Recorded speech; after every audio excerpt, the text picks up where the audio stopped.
Getting the right combination of fiber, weight, and needle size is a very personal thing, and we can only take the yarn label as a suggestion. As the knitter, your preference is key, and it's your gauge swatch that will tell you what you like and don't like. If you haven't selected your yarn yet, please watch the video on yarn selection before you begin your swatch. When swatching, you'll want to start with a suggested needle size, or if you are an experienced knitter and you know that your stitches are loose or tight, you can adjust based on your own experience. We'll talk more about the needle size soon. At KnitFit, we always recommend a large gauge swatch of 40 stitches and 40 rows.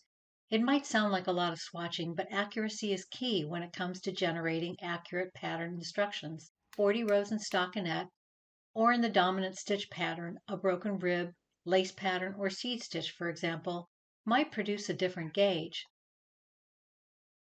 Knit the swatch where and when you would normally knit your sweater.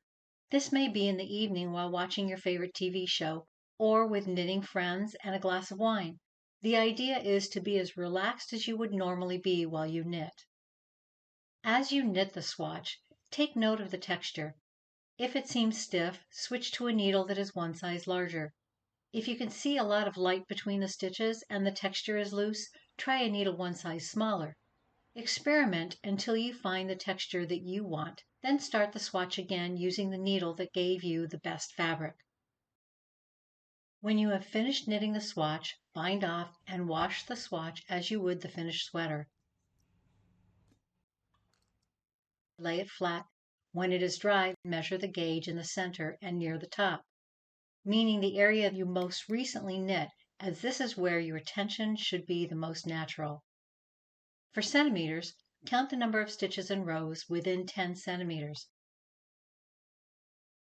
For inches, count the number of stitches and rows within 4 inches. You may want to hang or shake out your swatch to see how stable the stitches are. If you're using a 100% cotton, bamboo, alpaca, or linen yarn, the swatch may grow as it hangs.